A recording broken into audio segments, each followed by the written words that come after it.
I trusted two people more than anyone else in my life, my wife and my best friend, and I never imagined they would be the reason. I stopped believing in love and friendship on the same night. I've been married to Sarah for 6 years.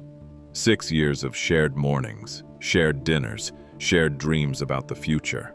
We weren't perfect, but we were stable, comfortable, safe. And Jake.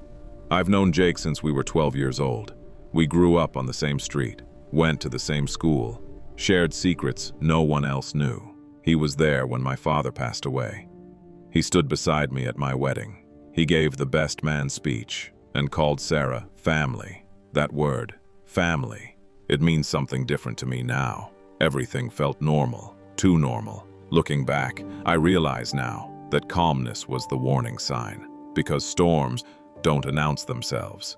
They arrive quietly, and mine arrived on a Friday night. Sarah told me she was going to her sister's house. Jake texted me saying he was out with coworkers. I didn't think twice. Why would I? These were the two people I trusted the most. I ordered food, watched some TV, and waited for Sarah to come home. But around 11 p.m., my phone rang. It was Sarah's sister. Her voice sounded confused. She asked, "Hey, is Sarah okay? She never showed up here." And in that moment, something inside my chest tightened. Not panic, not fear, just a strange, heavy feeling. The kind your body understands before your mind does. I called Sarah. Her phone was off. I called Jake. His phone was off too. That's when my thoughts started racing. I tried to tell myself there was a logical explanation, but my gut was already screaming the truth. Without thinking, I grabbed my keys. I got in my car, and I started driving. I didn't even know where I was going at first, but somehow I found myself turning into Jake's street, almost like my body knew what my mind was still trying to deny. And then I saw it. Sarah's car, parked right outside his apartment. My hands started shaking on the steering wheel. My mouth went dry, and for a few seconds, I just sat there, staring at it, hoping, praying that I was wrong. I stepped out of the car. The rain had started falling lightly, cold drops hitting my face, but I couldn't feel anything. I walked toward his building, like I was walking inside a dream, slow, heavy, numb. As I got closer to his door, I heard something. Laughter. Soft, familiar laughter. Her laugh. The one I used to hear every morning. I didn't knock. I didn't call out. I remembered. Jake had once given me a spare key years ago. For emergencies, he had said. I guess this counted. I unlocked the door quietly, and I walked in. They were on the couch, together, comfortable, like this wasn't new, like this had happened many times before. They didn't even notice me at first. I just stood there, watching, feeling something inside me break very slowly, not explode, not shatter, just collapse. Jake saw me first. His face went completely pale. Sarah turned, and when she looked at me, I didn't see guilt. I saw fear. Fear of being caught, not fear of hurting me.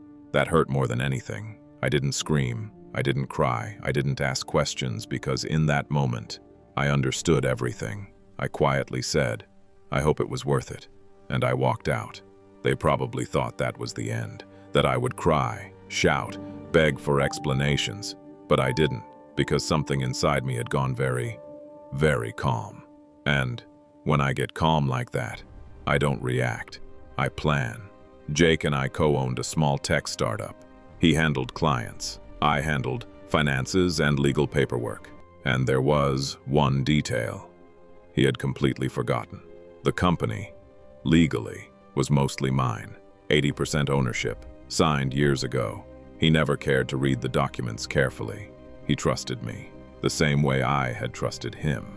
Over the next 2 weeks, I said nothing. I acted normal, but quietly. I moved every client contract under my sole authority. Every email, every signature, every document, perfectly legal, perfectly silent. Then one day, I called our biggest client, and I told them Jake was leaving the company due to personal misconduct. They didn't ask for details. They just pulled out, and when they did, Other clients followed, like dominoes. Within a month, the company collapsed.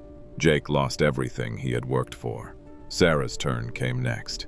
She didn't know that the house we lived in was bought before our marriage, in my name only, when I filed for divorce. Her lawyer explained the situation to her. No house, no savings, no assets, nothing.